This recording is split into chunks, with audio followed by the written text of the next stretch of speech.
Bismillahirrahmanirrahim. Innal hamdalillah nahmaduhu wa nasta'inuhu wa nastaghfiruh wa na'udzu billahi min shururi anfusina wa min sayyiati a'malina.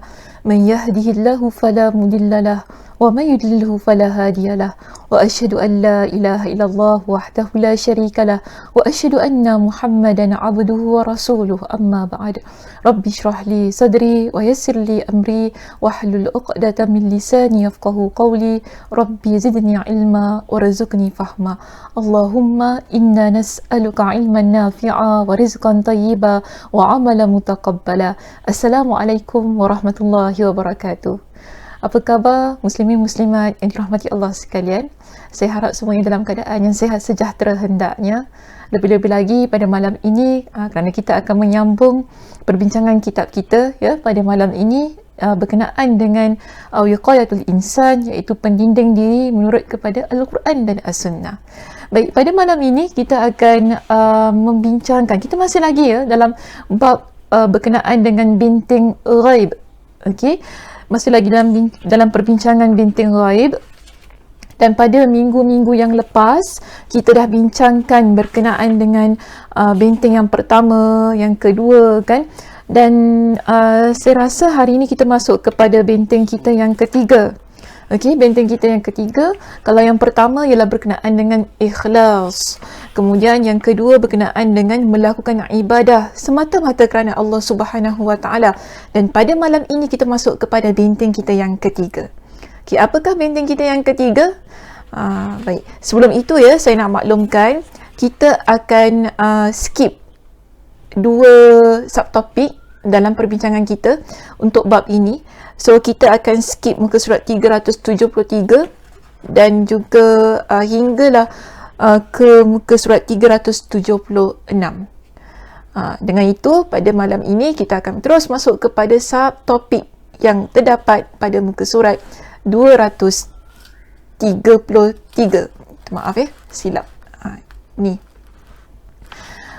377. Okey, 377. Okey, so kita akan masuk pada halaman 377 yang berkenaan dengan komitmen terhadap Al-Quran dan As-Sunnah. Jadi tajuk kita pada halaman 377, maaf ya saya tersilap type di situ, lepas 377 tu ada nombor 1. Nombor 1 tu biarkan sahajalah sebab kesilapan. Biasalah manusia ada kesilapan-kesilapan yang tak dapat dielakkan. So kita akan bincangkan pada malam ini tentang satu benteng lagi untuk kita mendinding diri kita daripada jin dan syaitan, iaitu meletakkan komitmen kita terhadap Al-Quran dan As-Sunnah. Pengarang kitab kita di sini iaitu Syekh Wahid Abdul Salam Bali. Dalam perbincangan ini beliau memetik pendapat daripada Dr. Sulaiman Al-Ashqar. Dalam pendapat Dr. Sulaiman Al-Ashqar dalam kitab ini ya, kalau rujuk pada perenggan kita yang pertama, beliau mengatakan bahawasanya jalan yang paling ampuh, tu jalan yang paling kuat ataupun perkara yang paling kuat bila kita nak dinding diri kita daripada godaan syaitan, menurut beliau apa? Ialah bila kita berpegang teguh dengan Al-Quran dan As-Sunnah. Okey, bila kita berpegang teguh dengan Al-Quran dan As-Sunnah. Yang mana beliau kata, yang kita pegang tadi, pegang ni boleh juga kita artikan dengan komitmen juga ya. Yang kita berikan komitmen tadi, yang kita pegang tadi, Al-Quran dan As-Sunnah, tidak sahaja ianya pada keilmuannya, tetapi juga dari sudut aplikasinya. Apa maknanya di sini? Bila kita kata berpegang kepada Al-Quran dan As-Sunnah, baik secara keilmuan maupun secara aplikasinya, apa maksudnya? Atau di sini kalau nak lebih mudah faham, kita guna ayat yang begini, iaitu kita pegang Al-Quran dan As-Sunnah, teori dan praktikal. Teori dan praktikal. Apa makna teori dan praktikal pula? Nanti kan tak faham. Tadi keilmuan dan aplikasi dah tak faham. Okey, pergi teori dan praktikal pun tak faham juga. So kita kena jelaskan di sinilah. Bila kita kata kita pegang Al-Quran ini secara teori, maksudnya kita belajar. Macam sekarang kan, kita belajar. Kita belajar Al-Quran, kita belajar berkenaan dengan pendinding diri berdasarkan kepada Al-Quran. Di situ ada teorinya. Okey, kita belajar pendinding diri menurut As-Sunnah, ada teorinya.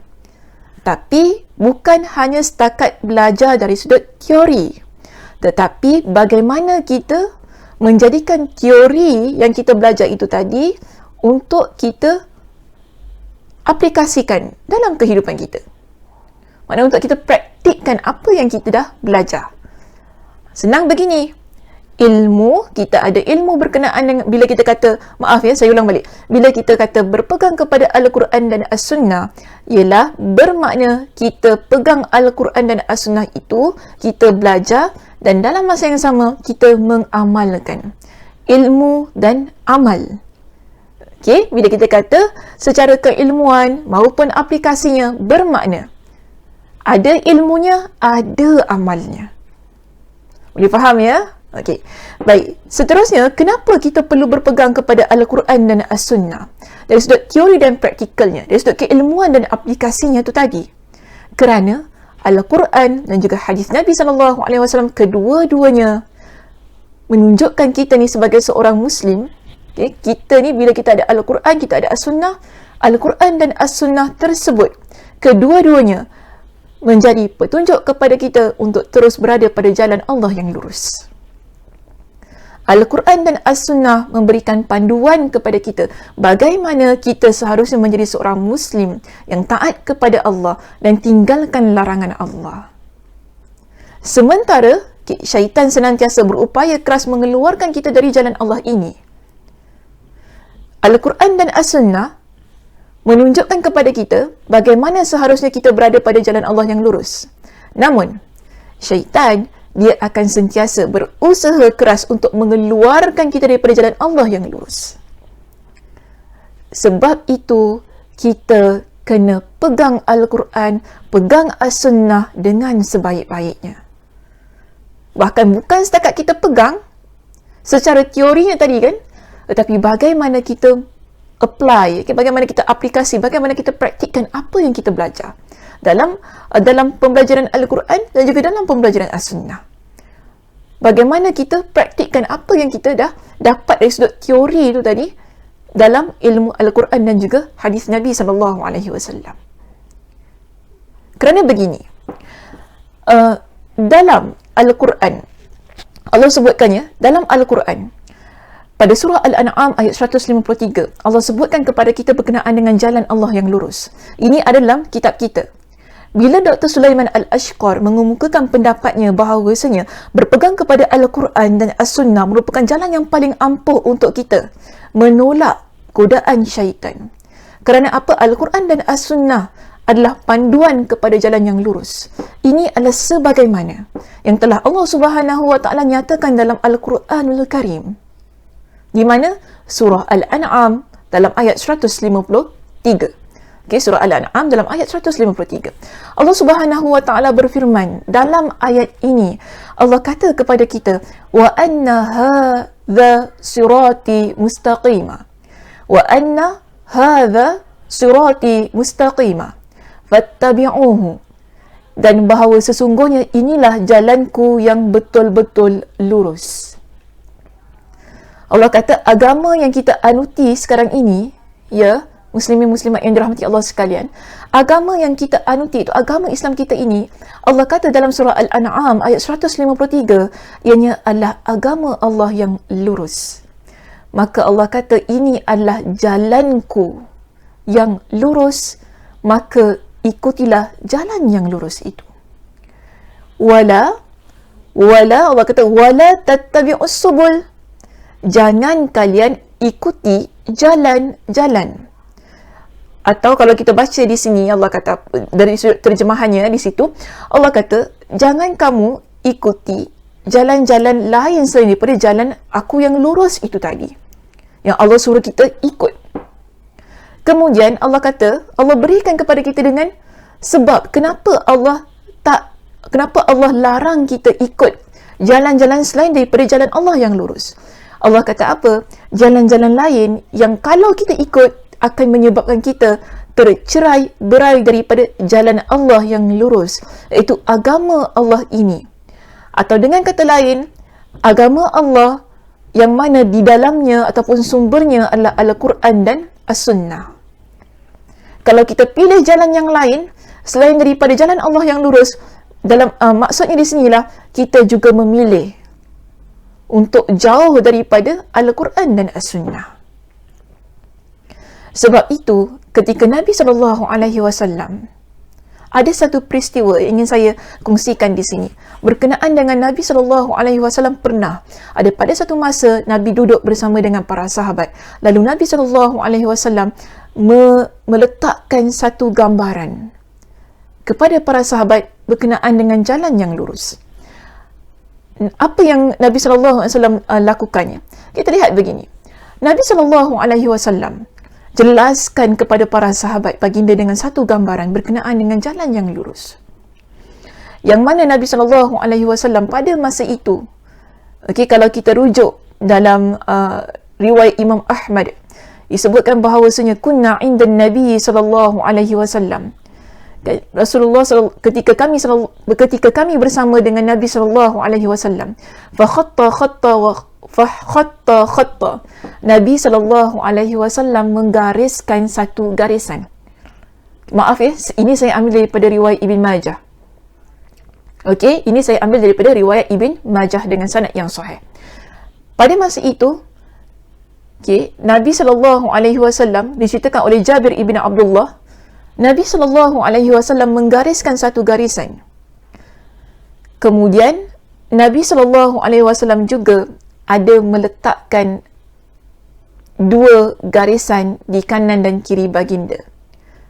Yang mana beliau berkata, wa khattaini an yamini wa khattaini an yasari. Dan Nabi SAW membuat dua garisan di sebelah kanannya dan dua garisan di sebelah kirinya. Maknanya sebelah kanan dan kiri garis yang lurus.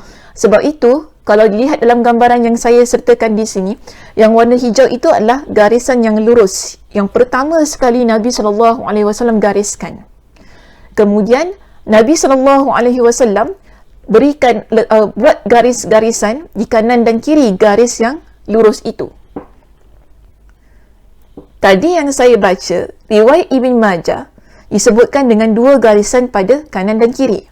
Tetapi ada beberapa riwayat lain. Dalam riwayat Imam Ahmad ibn Hanbal disebutkan Nabi SAW meletakkan beberapa garisan di sebelah kanan dan kiri. Sebab tu saya letak lebih daripada dua. Lebih daripada dua saya letak di situ. Maknanya kanan tu ada tiga, kanan tu ada tiga. Maknanya beberapa tu kita pun tak tahulah. Kan? Beberapa kita tak tahu ada berapa garisan. Baik.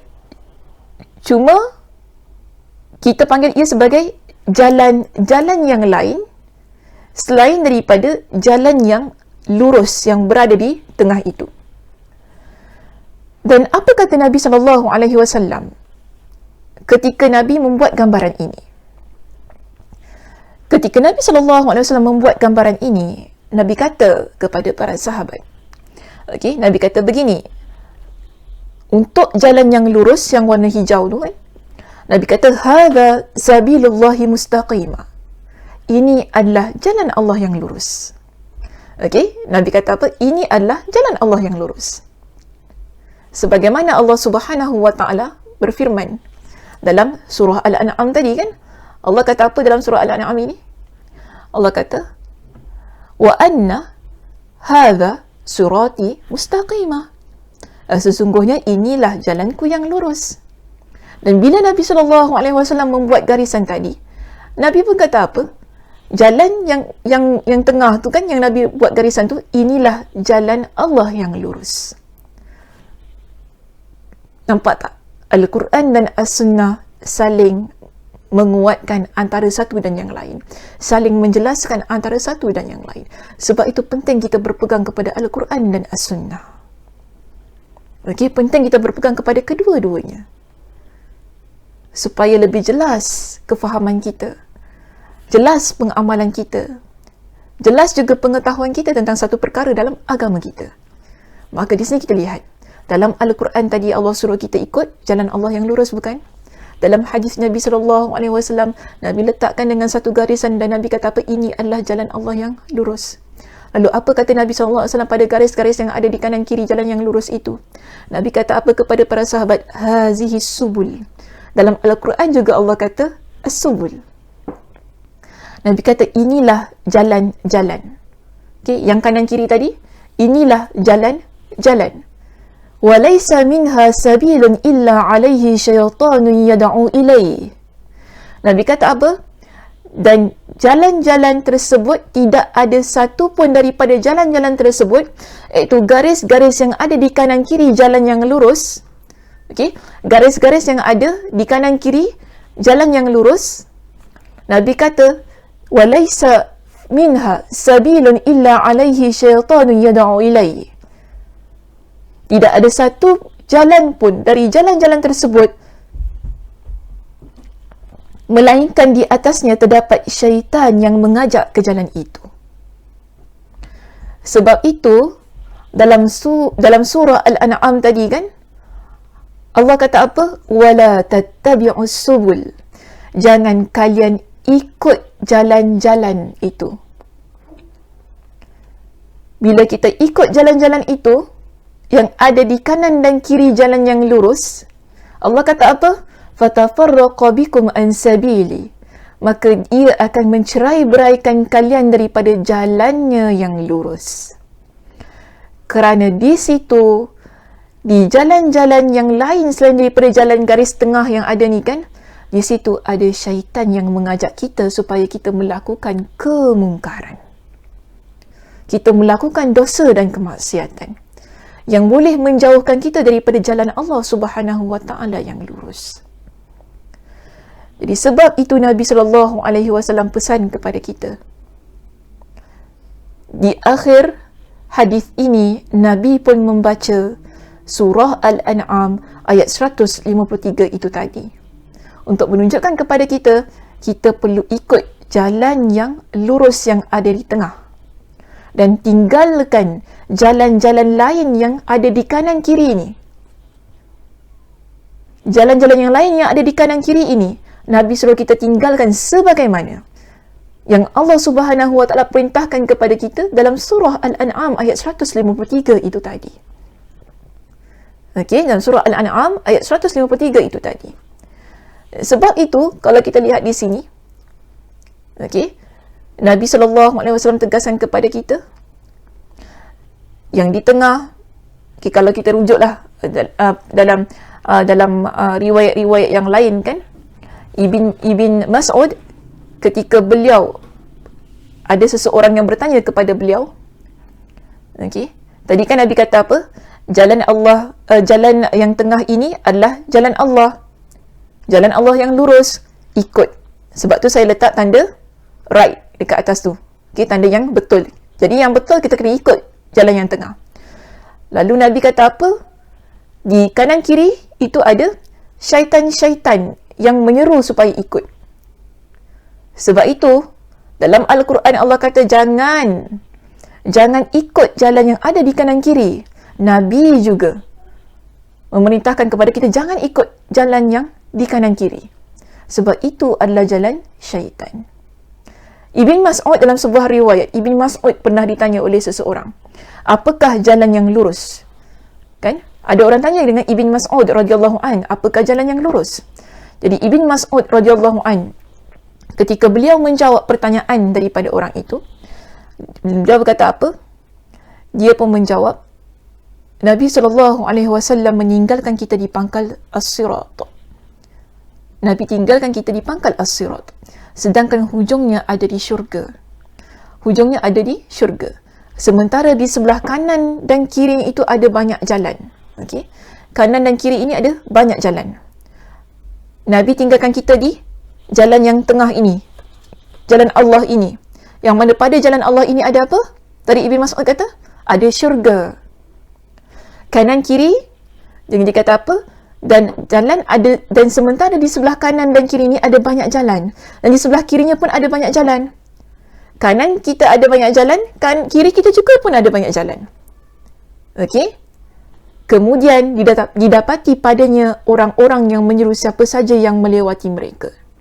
Barang siapa yang mengambil jalan-jalan tersebut selain daripada as-sirat, iaitu selain daripada jalan Allah yang lurus yang ada di tengah ini, okey, selain daripada jalan Allah yang lurus yang ada di tengah ini,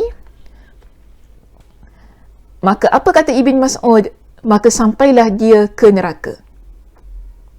Namun, siapa yang memilih untuk terus berada pada jalan Allah, itu jalan yang lurus, dia akan sampai ke syurga Allah. Kemudian Ibn Mas'ud pun membaca surah Al-An'am ayat 153 yang dah kita bincangkan itu tadi. Sekarang kuat perbincangan kita di sini. Yang perlu kita ikut ialah jalan Allah yang lurus. Dan yang perlu kita tinggalkan ialah jalan yang ada di kanan kiri yang banyak tu tadi. Yang mana jalan kanan dan kiri itu adalah jalan yang mungkar. Jalan kemungkaran, jalan kemaksiatan yang akan membawa kita ke neraka Allah. Tapi kalau kita pilih untuk terus berada di as-sirat, itu jalan Allah yang lurus, bermakna kita memilih untuk berada dalam syurga Allah Subhanahu wa taala. Bagaimana bila kita berpegang dengan Al-Quran dan As-Sunnah? Kerana kita tidak boleh berada pada jalan Allah ini jika kita meninggalkan Al-Quran dan As-Sunnah, baik secara keilmuannya ataupun secara aplikasinya. Kita bukan setakat ni, kalau kita nak berada pada jalan yang lurus ini ya, kita bukan setakat belajar, tahu kan, oh gini, oh hukum hakamnya gini dalam Al-Quran, oh dalam hadis Nabi kata gini oh gini. Bukan gitu. Tetapi ialah dalam masa yang sama kita juga mengamalkan apa yang kita belajar, itu berkenaan dengan ilmu Al-Quran dan hadis Nabi SAW. Baru tepat. Okay, baru tepat. Maka sebab itu ya, kita lihat begini. Allah Subhanahu wa taala banyak kali mengingatkan kepada kita agar tinggalkan jalan-jalan yang ada di kanan dan kiri itu tadi. Kan? Allah perintahkan kepada kita supaya tinggalkan jalan-jalan yang ada di kanan dan kiri. Dan Allah perintahkan kepada kita supaya terus berada pada jalan yang lurus. Contohnya, kalau kita lihat dalam perbincangan kitab kita di sini. Pada muka surat 378. Didatangkan kepada kita dengan surah apa ni? Al-Baqarah ayat 208. Yang mana Allah telah ingatkan banyak kali dalam Al-Quran, jangan ikut jalan syaitan. Jadi Allah ingatkan kepada kita dalam surah yang lain, dalam ayat yang lain, iaitu dalam ayat ini Allah kata apa? Wahai orang-orang yang beriman, ya ayyuhallazina amanu dukhulu fis-silmi kaffah. Wahai orang-orang yang beriman, masuklah kamu ke dalam agama Islam itu dengan mematuhi segala hukum hakamnya. Bagaimana kita nak mematuhi segala hukum hakam Allah? Dengan kita berpegang kepada Al-Quran dan As-Sunnah.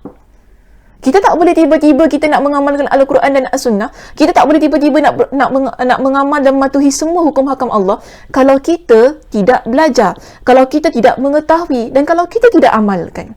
Jadi sebab itu, bila kita nak mematuhi segala hukum hakam Allah Subhanahu wa taala, tugas kita yang pertama ialah belajar, berpegang dan amalkan. Dia tak boleh tiba-tiba terus amal, tak boleh begitu. Sebab itu tadi ada gandingan, kan? Teori dan praktikal, ilmu dan juga aplikasi. Okey, ilmu dan aplikasi, kerana kedua-duanya penting. Jadi di sini Allah perintahkan kepada kita supaya menjadi orang yang beriman, masuk ke dalam agama Islam dengan mematuhi segala hukum-hukumnya. Jika kita merujuk pada perenggan yang berikutnya dalam buku kita, dalam kitab yang kita baca ini, pada muka surat 378, di bawah itu, di perenggan yang bawahnya, ada memberikan pentafsiran kepada kita dengan maksud, apa yang dimaksudkan dengan as-silm. Kan dalam Al-Quran ini, dalam ayat Al-Quran ini, Allah kata apa? Ya ayyuhallazina amanu dukhulu fis-silmi kaffah. Tapi apakah yang dimaksudkan dengan as-silmi kaffah di dalam ayat ini? Maka Syekh Wahid Abdul Salam Bali, beliau memberikan penjelasan. Okey, beliau memberikan penjelasan.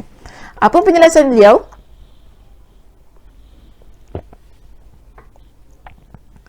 Beliau katakan di sini, ada yang mengatakan maksud dari as-silm di sini adalah Islam.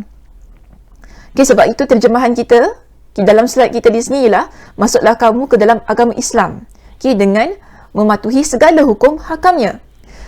Dan ada pula yang berpendapat bahawa maksudnya adalah ketaatan kepada Allah. Okey, maksudnya adalah ketaatan kepada Allah. Dan di sini juga diambil pentafsiran daripada Muqatil. Okey, daripada Muqatil yang mana beliau mengatakan maksud as-silm dalam ayat ini ialah melakukan semua amal soleh dan kebaikan. Kita buat semua amal soleh dan kebaikan.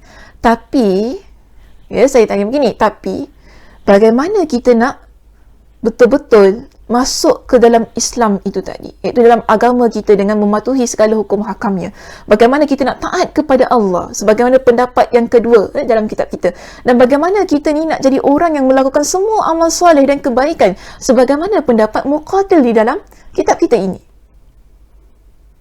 Pertama sekali adalah dengan berpegang kepada Al-Quran dan As-Sunnah secara teori dan praktikalnya. Secara teori dan praktikalnya. Baru boleh kita beramal dengan kesemuanya, secara keseluruhannya tentang hukum hakam Allah ini.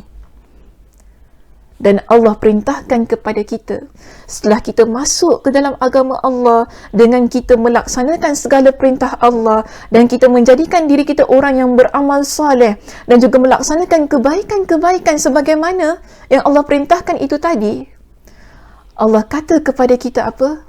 وَلَا تَتَّبِعُوا خُطُوَاتِ الشَّيْطَانِ إِنَّهُ لَكُمْ عَدُوٌ مُبِينٌ. Janganlah kamu menurut jejak langkah syaitan. Jangan masuk dalam perangkap mereka. Jangan pergi kepada as-subul. Kalau kita ambil kembali kepada ayat surah Al-An'am ayat 153 kita yang pertama tadi kan, yang dah kita bawakan perbincangannya. Allah kata as-subul, jalan-jalan. Di sini Allah gunakan perkataan khutuwat, iaitu langkah-langkah, jejak langkah. Okay, maknanya semuanya samalah di situ. Yang penting jangan ikut si syaitan ini. Innahu lakum aduwwum mubin. Sesungguhnya dia adalah bagi kalian musuh yang nyata. Ini perintah Allah, yang mana Allah perintahkan kepada kita supaya tinggalkan jalan-jalan ataupun jejak langkah yang telah mereka tunjukkan kepada kita, yang mana ia merupakan kemaksiatan dan dosa, dan Allah perintahkan kepada kita supaya kita tinggalkan. Allah perintahkan kepada kita supaya kita tinggalkan. Okey. So, di sini kita lihat begini, ya.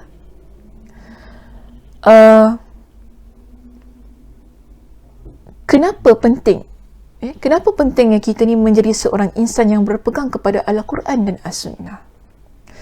Di samping saya kata, di samping ia merupakan sumber pendalilan, sumber hukum hakam, panduan dalam kehidupan kita kan sebagai seorang Muslim. Di samping itu semua, kenapa kita ni perlu berpegang kepada Al-Quran dan As-Sunnah?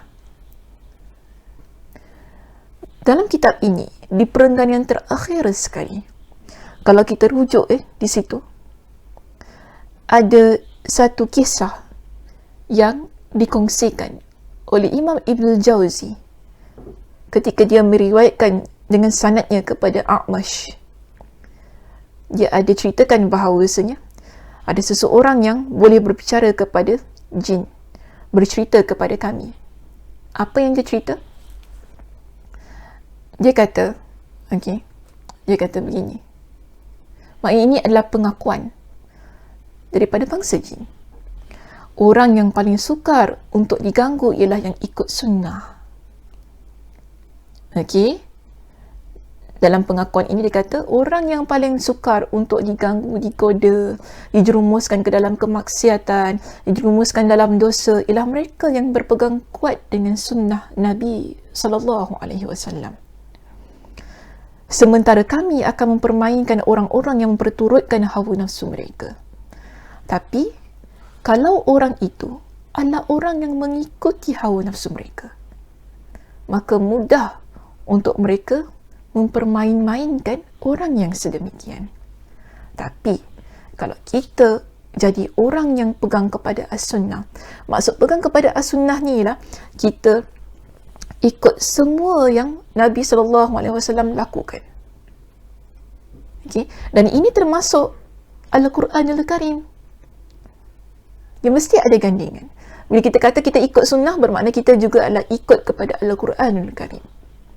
Al-Quran dan As-Sunnah dia tidak boleh dipisahkan. Sebagaimana bila kita kata kita ikut Al-Quran, bermakna kita juga ikut kepada sunnah Nabi SAW. Sebab itu dalam sebuah hadis Nabi SAW yang lain dengan sanad yang hasan, Nabi pernah kata kepada kita, iaitu bagi saya ini bukan nasihat yang baik, pesanan Nabi SAW kepada umat baginda SAW. Apa pesanan Nabi? Nabi pesan kepada kita, taraktu fikum amrain, telah aku tinggalkan kepada kalian dengan dua perkara. Telah aku tinggalkan kepada kalian dengan dua perkara. Lan tadillu ma in tamassaktum bihima. Kalian tidak akan sesat selama mana kalian berpegang dengan kedua-duanya. Nabi kata, dalam hadis ini, aku telah tinggalkan kepada kalian dengan dua perkara. Dengan dua perkara. Yang mana kalau kalian pegang kedua-duanya itu, kalian tidak akan sesat untuk selama-lamanya. Apa dua perkara tersebut? Pertama, kitab Allah. Pertama ialah kitab Allah, itu Al-Quran. Kedua, wasunnati. Al-Quran dan sunnahku. Al-Quran dan sunnahku. Ini membuktikan bahawa betapa pentingnya kita berpegang kepada Al-Quran dan As-Sunnah secara teori dan praktikalnya itu tadi. Kerana apa? Al-Quran dan As-Sunnah dia bukan semata-mata mampu untuk menjadi benteng bagi diri kita, kan, daripada diganggu oleh jin dan syaitan. Tetapi berpegang kepada Al-Quran dan As-Sunnah menjadi antara sebab kita selamat dunia dan akhirat. Sebab itu jangan tinggalkan Al-Quran, jangan tinggalkan sunnah Nabi SAW. Selama mana Allah Subhanahu Wa Taala berikan kepada kita dengan usia ini,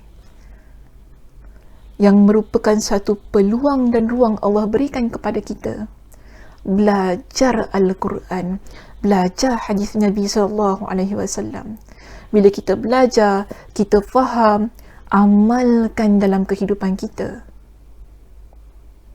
Al-Quran itu adalah panduan bagi diri kita. Begitu juga dengan sunnah Nabi SAW. Ianya adalah panduan bagi kehidupan kita. Bagaimana kita seharusnya menjadi seorang yang beriman kepada Allah, seorang yang Muslim, seorang mukmin dan Muslim yang benar-benar salih dan salihah di atas muka bumi ini.